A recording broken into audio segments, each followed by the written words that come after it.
Buong gabi na hinintay ni Elena si William na makauwi siya galing sa bilangguan. Pero walang William na dumating hanggang magising na lang siya kinabukasan. Mabilis niyang tiningnan ang cellphone pero walang reply si William.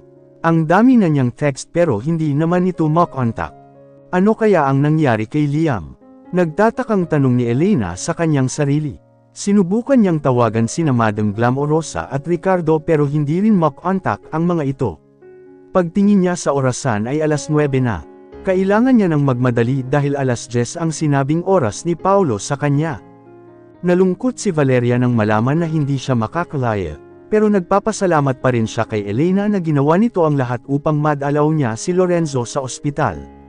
Nang makarating sila sa ospital ni Valeria ay nandun si Veronica at lasing ito.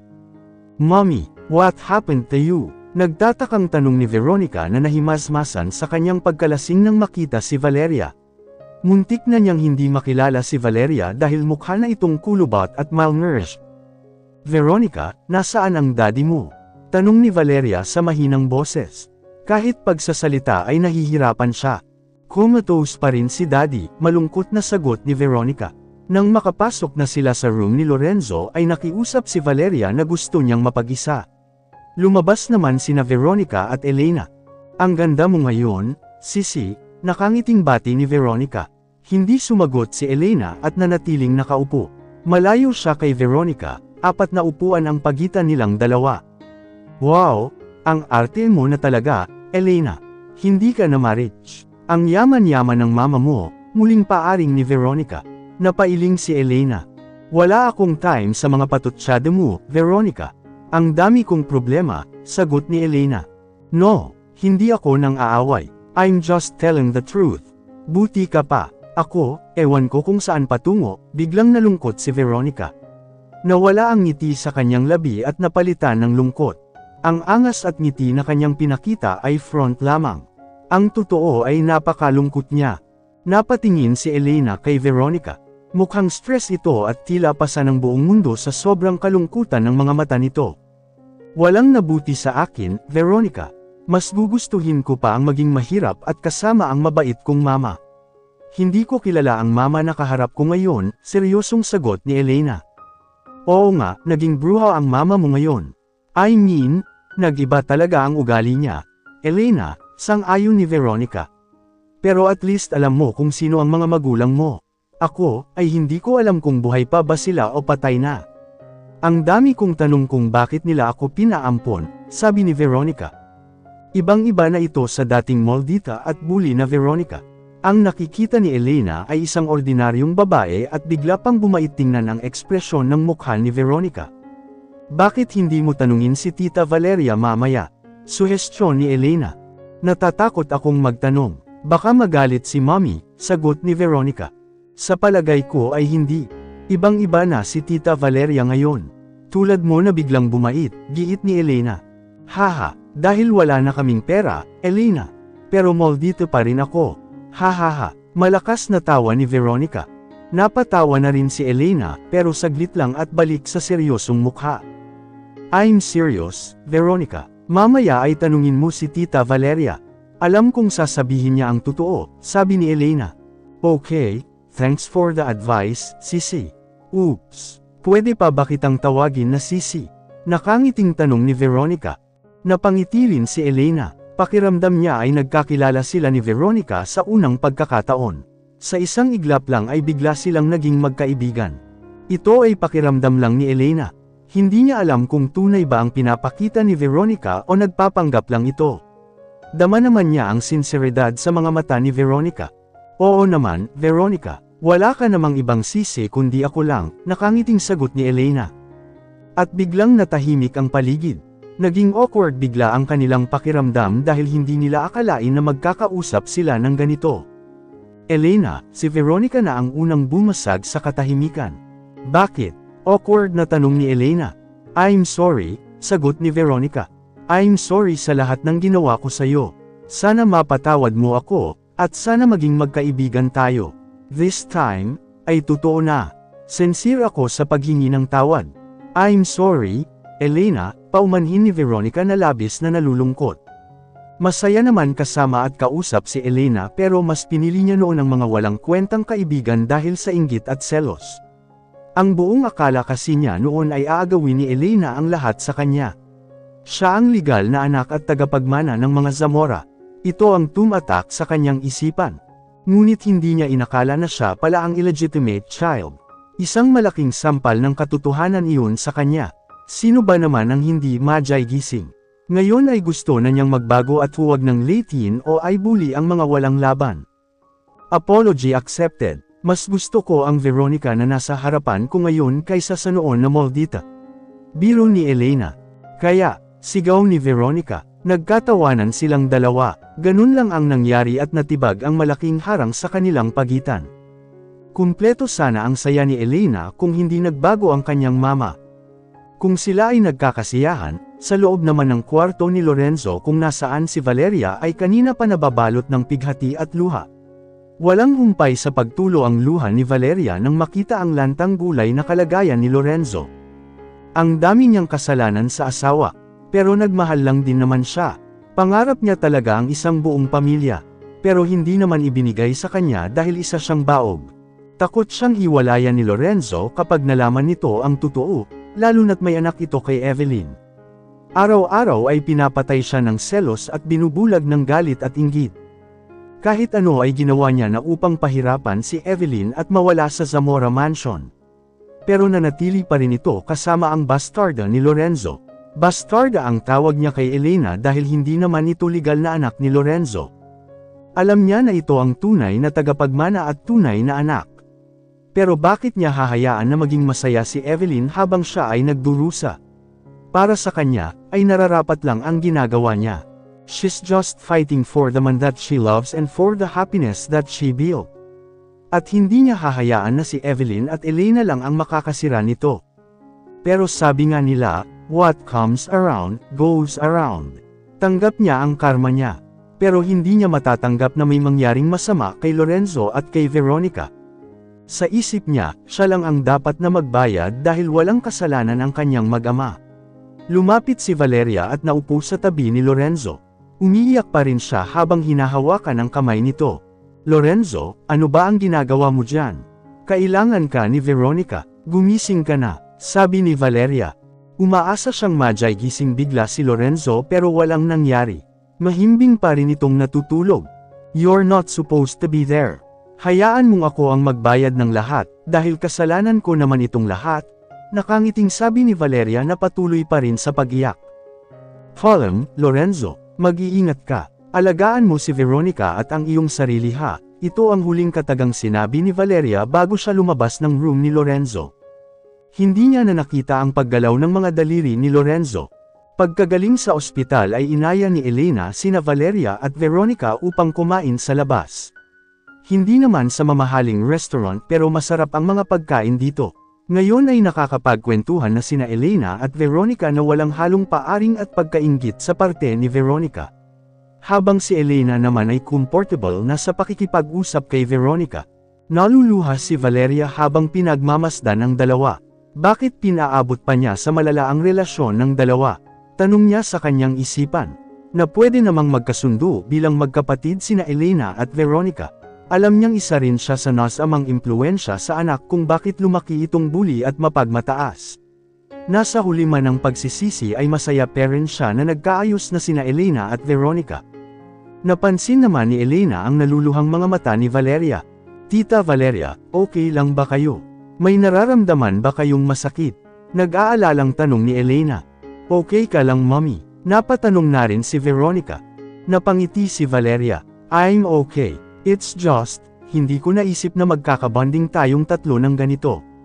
It feels surreal, nakangiting sagot ni Valeria. Yeah, I agree, Tita Valeria.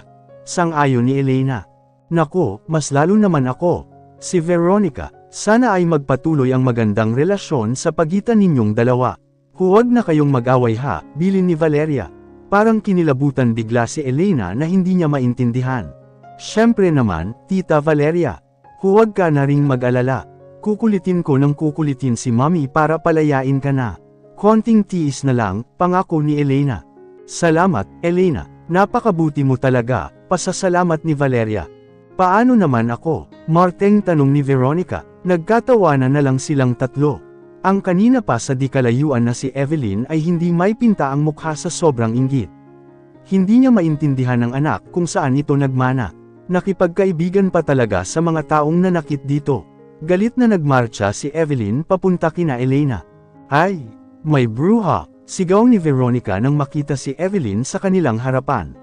At sino nagsabi sa'yo Valeria na pwede kang mag-enjoy at kumain dito? Nakalimutan mo ba na isa kang bilanggo? Galit na tanong ni Evelyn. Nagkatinginan ang mga tao sa paligid. Stop it, mama. Pagkatapos naming kumain ay babalik na si Tita Valeria sa kulungan. Huwag kang mag-eskandalo rito, pakiusap ni Elena. Ang lupit talaga ng katulong na ito. I'm sorry, Elena, pero sumusobra na ang mama mo, singit ni Veronica. Mas mukha ka pang katulong sa akin, Veronica. Magsabi ka lang at bibigyan kita ng pang-skincare sa kulubot mong mukha, nang iinsultong sabi ni Evelyn. Tumigil ka na, mama, muling pakiusap ni Elena. Aba, kahit mas mayaman ka na ay hindi ako natatakot sa'yo Evelyn. Mataray na sagot ni Veronica. Tama na, Veronica, saway ni Valeria kay Veronica. Babalik na ako sa kulungan, Evelyn. Huwag kang mag-alala. Mahinahong sabi ni Valeria. Humahanggos na naman siya at nahihirapang huminga. Dapat lang, sagot ni Evelyn. Aalis na sana siya ngunit tinawag siya ni Valeria. Evelyn, si Valeria. Napahinto sa paghakbang si Evelyn pero hindi siya humarap kay Valeria. I'm sorry sa lahat ng nagawa ko sa'yo. Alam ni Valeria na hindi siya mapapatawad ni Evelyn pero gusto pa rin niyang humingi ng tawad. Sorry. Sa tingin mo ba na katulad ako ni Elena na papatawarin ka sa isang sorry, ngulang? Magdusa ka sa bilangguan. Galit na sagot ni Evelyn at mabilis na umalis. Aba, ang tigas mo talaga. Makakarma ka rin. Pahabol na sigaw ni Veronica. I'm sorry, Tita Valeria, naiiyak na paumanhin ni Elena. Wala kang kasalanan, Elena. Naiintindihan ko naman si Evelyn. Ang laki ng kasalanan ko sa kanya. Pero sana isang araw ay mapatawad niya ako, umaasang sagot ni Valeria. Nako, huwag ka nang umasa, Mommy. Ang tigas ng bruha, nakasimangot na sabi ni Veronica. Matapos kumain ay hinatid na nila si Valeria pabalik sa bilangguan. Mag-iingat kayong dalawa at huwag mag-away ha, paalala ni Valeria. Ikaw ang mag-ingat, Tita Valeria. Ingatan mo ang kalusugan mo. Bukas dadalaw kami ni Veronica at dadalan ka namin ng masarap na pagkain, sagot ni Elena. Salamat, Elena, nakangiting sagot ni Valeria. Tama si Elena, Mommy. Huwag kang mag-alala at dadalawin ka namin palagi. Hindi ka malulungkot dito, inisin natin lalo ang bruha. Ha ha ha, nakatawang sigaw ni Veronica. Ngayon lang siya tumawa ng totoo at napakasarap sa pakiramdam. Ikaw talaga, Veronica, saway ni Valeria. Aalis na kami, Mommy. Hintayin mo kami bukas, paalam ni Veronica. Sandali, Veronica, tawag ni Valeria. Nagtaka naman si Veronica. Bakit, Mommy? Tanong niya. Alam kong gusto mong hanapin ang totoo mong mga magulang, sagot ni Valeria. No, hindi ko sila kailangan, Mommy. Andyan ka naman, tanggi ni Veronica. Napatingin si Elena kay Veronica at naintindihan naman niya ang rason nito. Tumahimik lang si Elena sa gilid upang makapag-usap ng maayos ang mag-ina. Para kay Veronica ay hindi na kailangan hanapin pa ang kanyang mga magulang. Pero ang totoo ay natatakot siyang harapin ang katotohanan kung bakit siya pinaampon ng mga ito. Baka hindi niya kayanin kapag nalaman niya. But still, you need to know the truth. Giit ni Valeria, hindi ko alam kung sino ang tunay mong mga magulang, Veronica. Sa bahay ampunan kita nakuha at kinupkop ng legal. Kung may oras ka ay pwede mong puntahan ang Little Babies Shelter. Nasa syudad lang naman sila, mahabang paliwanag ni Valeria. Thank you, Mommy, but I'm serious. Wala akong balak na alamin kung sino ang mga magulang ko. Ikaw at si Daddy ay okay na para sa akin. Kahit walang pera ay okay na okay parent, sagot ni Veronica. Veronica, di napigilan ni Valeria ang sarili at niyakap ang anak. Stop crying, Mommy. Kailangan mong magpaganda ulit. Babalik kami bukas, gumanti naman ng yakap si Veronica. Nakangiti lang si Elena habang pinagmamasdan sina Veronica at Valeria. Sa isipan niya, kailan kaya sila magkakayos ng mama niya? Umalis ng kulungan sina Elena at Veronica na masaya. Masaya sila sa kanilang newfound relationship which is their friendship. Ngunit hindi na nakabalik silang dalawa sa kulungan dahil ng gabing iyon ay kinitil ni Valeria ang kanyang buhay. Ayaw niyang magdusa sa bilangguan ng habang buhay, at hindi niya matanggap ang mga nangyari. Hindi siya mabubuhay ng walang kayamanan at pera. At hindi maganda ang kanyang kalusugan, ayaw niyang maging pabigat kina Lorenzo at Veronica. Wala na sila ni isang sentimo. Bankrupt na ang kanyang pamilya at lugmok na rin ang mga Zamora. Mas mabuti nang mamatay siya. Labis ang pagdadalamati ni Veronica sa nangyari. Comatose na nga ang kanyang daddy, namatay pa ang kanyang mommy. Talagang pinarusahan siya ng husto ng Diyos. Tahan na, Veronica, nandito lang ako. Huwag kang mag-alala, hinagod ni Elena ang balikat ni Veronica habang patuloy pa rin ito sa pagiyak. Salamat, Elena, sagot ni Veronica. Nag-iba ang kanyang reaksyon nang makita ang mga bagong dating na bisita, sina Evelyn at Paulo. May dalang mga malalaking bulaklak na pangpatay ang mga bodyguard ni Evelyn, habang siya naman ay may dalang maliit na lalagyan ng bulaklak na may nakalagay na condolence. Mabilis na nag-init ang ulo ni Veronica nang makita si Evelyn. Walang humpay na galit ang kanyang nadarama sa mga oras na ito. Tumayo siya at hinaranggan sina Evelyn at Paulo na huwag makalapit sa burol ni Valeria. Umalis ka, demonyong babae. Galit na sigaw ni Veronica. I'm here para makiramay. Hindi ako naparito para manggulo, seryosong sabi ni Evelyn. Iniabot ni Evelyn ang hawak na bulaklak ngunit tinabig ito ni Veronica at nahulog sa sahig. I don't need your condolence. You killed my mom. Walang hiya ka, hysterical na sigaw ni Veronica. Wala akong kasalanan. Hindi ko kasalanan kung bakit nagpakamatay si Valeria. Depensa ni Evelyn. Umalis ka rito. Kainin mo yang bulaklak mo. Wala kang puso. Itinulak ni Veronica si Evelyn. Don't touch me. Baka ikaw ang sunod kung ay pakulong. Pagbabanta ni Evelyn. Tama na. Galit na sigaw ni Elena at napatingin ang lahat ng naroon. Nagulat si Veronica dahil ang tapang na ngayon ni Elena. Tama na, Mama. Nagpakamatay si Tita Valeria dahil sayo. Kung pinalaya mo lang sana siya. Sisi ni Elena kay Evelyn. Nasaktan si Evelyn sa mga akusasyon ng sarili niyang anak. Dapat lang naman na magdusa siya sa kanyang mga kasalanan, Elena. Giit ni Evelyn. Para sa kanya ay wala siyang kasalanan. Ha, di ba naranasan mong mamatayan ng mahal sa buhay? Bakit mo pa ginawa sa ibang tao? Alam mo kung gaano kasakit ang mawala ng pamilya pero ginawa mo pa rin dahil demonyo ka. Hindi ikaw ang mama ko. Hindi alam ni Elena kung bakit galit na galit siya. Hindi niya matanggap na nagpakamatay si Valeria dahil sa kalupitan ng kanyang ina. Pakiramdam niya ay kasalanan niya dahil mama niya si Evelyn, ang walang pusong mama. Hindi nakatiis si Evelyn at binigyan ng malakas na sampal si Elena. Wala kang galang na anak. Galit na sigaw ni Evelyn. Ikaw naman ay walang pusong tao. Nagsisi na si Tita Valeria pero ayaw mo pa ring magpatawad. Hindi ikaw ang mama ko. Umalis ka rito. Hindi ka kailangan dito. Dalhin mo yang mamahalin mong bulaklak. Walang taong may gusto sa'yo rito dahil napakalupit mo. Pagtataboy ni Elena. Napatingin naman si Evelyn sa mga taong nakikiramay. Ang lahat ay nakatingin sa kanya ng masama. Walang may gusto sa kanya dahil sa sobrang kalupitan niya. Biglang natakot si Evelyn at mabilis na nilisan ang burol ni Valeria. Nakasunod lang si Paulo sa kanya. Huminahon ka, Elena. Thank you, sabi ni Veronica. Okay lang ako, Veronica. Pasensya na sa panggugulo ni Mama. Sana ay hindi na siya bumalik para may burol ng maayos si Tita Valeria, malungkot na paumanhin ni Elena. Wala kang kasalanan, Elena. Yung bruha mong nanay, nakairap na sagot ni Veronica. Mas lalo siyang naimbierna nang makita ang sunod na bisita, si Dylan. Maywa na muna kita, Elena. May tatapusin lang ako, alam ni Veronica. Tumango si Elena nang makita ang papasok na si Dylan. Samantalang deep inside ay labis na nag-aalala si Elena dahil wala pa rin siyang text na natatanggap mula kay William at hindi rin ito makontak. Liam, nasaan ka na? Malungkot na tanong ni Elena sa kanyang isipan. Ngayon niya kailangan ng asawa. Habang si Veronica naman ay hinarap si Dylan sa gilid kung saan walang tao. If you're here para manggulo ay tigilan muna ako, Dylan.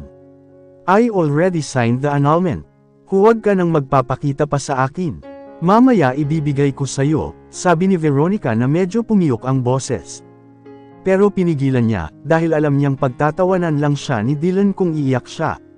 Ang hindi niya alam ay kung bakit bigla siyang nalungkot sa isiping maghihiwalay na sila ni Dylan.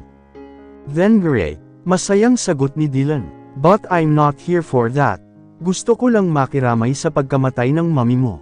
We will talk about the annulment later," seryosong sabi ni Dylan. Napatingin si Veronica kay Dylan pero binawi rin niya kaagad. Ibang-iba na ito sa Dylan na una niyang nakilala. Hindi niya alam kung ano ang nangyari rito pero seryoso at hindi childish na Dylan ang kaharap niya ngayon. Kahit ganun pa man ay wala na talagang pag-asa silang dalawa. Ang nagsimula sa mali, kailanman ay hindi magiging tama. "Thank you, Dylan," ang tanging nasabi ni Veronica. Hindi niya alam kung bakit siya nasasaktan. Muling natulog si Elena nang mag-isa ng gabing iyon. Hindi pa rin niya makontak si William at wala siyang mapagtanungan kung nasaan na ito. "Liam, nasaan ka na?" Umiiyak na tanong ni Elena habang yakap-yakap ang unan. Ang hinahanap niya na si William ay nasa Brunei lang pala. Sa kagustuhan ni William na kausapin ang kanyang daddy at makhek na rin ang kalagayan ng kanyang mommy ay lumipad siya kaagad sa Brunei nang hindi nagpapalam kay Elena. Ayaw niyang dagdagan pa ang problema nito. Baka mas damobel ang alalahanin ni Elena kapag nalaman nito ang kalagayan ng mommy niya. Pagdating niya sa Brunei ay dumiretso kaagad siya sa ospital kung saan nakakonfine si Madam Glamoros. Nasa loob ito ng ICU at may benda ang mukha at katawan. Nagtaka siya kung bakit biglang naging malala ang kalagayan ng kanyang mommy na ilang araw pa lang umalis sa mansion ng mga Del Fierro. "Is that mom?" tanong ni William. "Yes, she's getting weaker. Lumala ang kanyang skin cancer at kumalat na sa buong katawan niya," malungkot na sagot ni Ricardo. "Bakit naging ganito? Maayos pa si mommy bago siya umalis ng mansion." Nagtaka si William. Napabuntong hininga si Ricardo. Naayos pa ang lahat. Hindi ko rin alam kung bakit siya nagkaganyan bigla. I looked for your mom nang umalis siya, at nakita ko siya na may dinaramdam na. May kakilala kami na dermatologist, at yun na nga, kaya pala may mga rashes siya na hindi gumagaling ay dahil hindi pala ito simpleng sugat lang, kundi cancer na sa balat. Mahabang paliwanag ni Ricardo na naiiyak pa. "Mommy," malungkot na sambit ni William. "You need to make a decision, son. Wala na tayong pera. Kailangan ng mama mo ng eksperto. Meron na akong nakita rito na ini-refer lang din ng kaibigan ko. Your mom can be saved, but the cost is more than millions." "Hindi natin kakayanin," sabi ni Ricardo. Kinabahan si William sa narinig. "What do you mean?" "May mga naitabi akong pera sa bangko. Tingin ko ay sisipat yun," sabi ni William. "Sa tingin mo ay wala na akong pera?" "Meron, son, pero na-freeze. Hindi ko makuha. Ik-ek mo ang sa iyo kung pwede mo bang i-withdraw," utos ni Ricardo.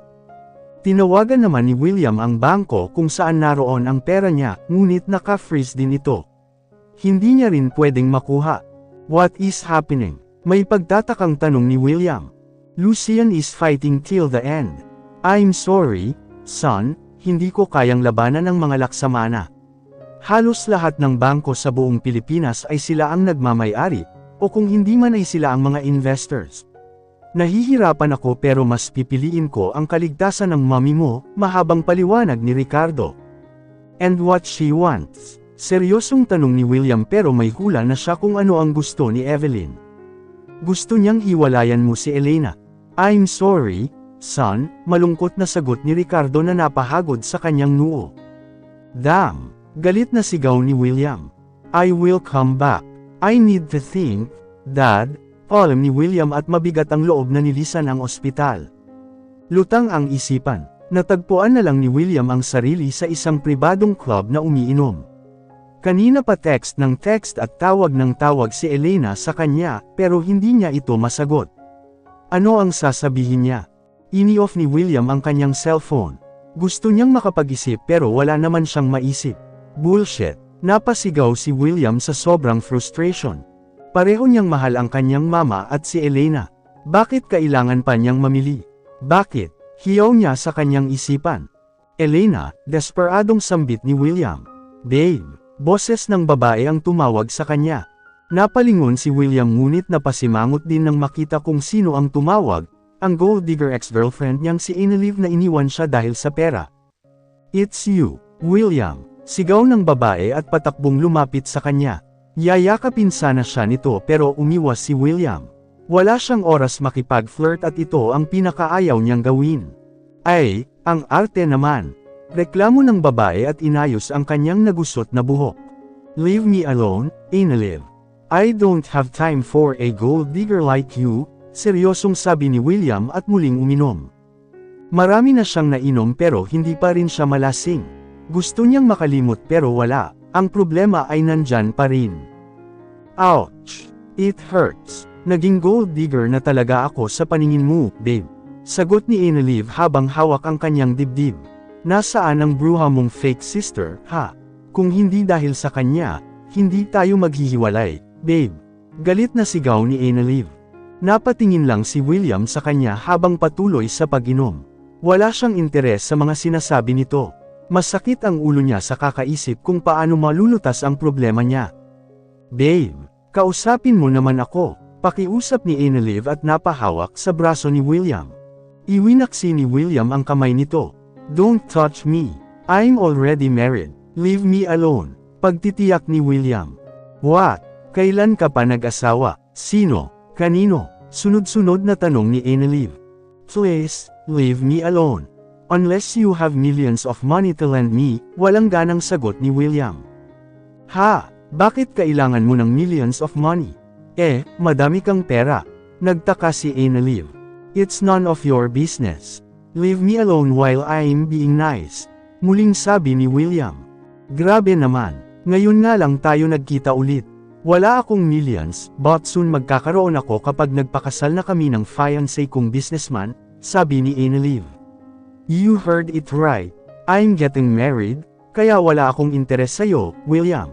I'm just teasing you, pero wrong timing ata ako dahil mukhang may problema ka." Napuna ni Annalyn na malaki ang problema ni William, parang pasan nito ang buong mundo. Hindi nagsalita si William at patuloy lang sa pag-inom. "Mukhang malala nga ang problema mo. At dito ka pa talaga sa Brunei naglasing," umiiling na sabi ni Annalyn. "Kung pera ay wala akong maitutulong dahil maluho akong tao. Kulang pa sa akin ang allotment na natatanggap ko kay Darling.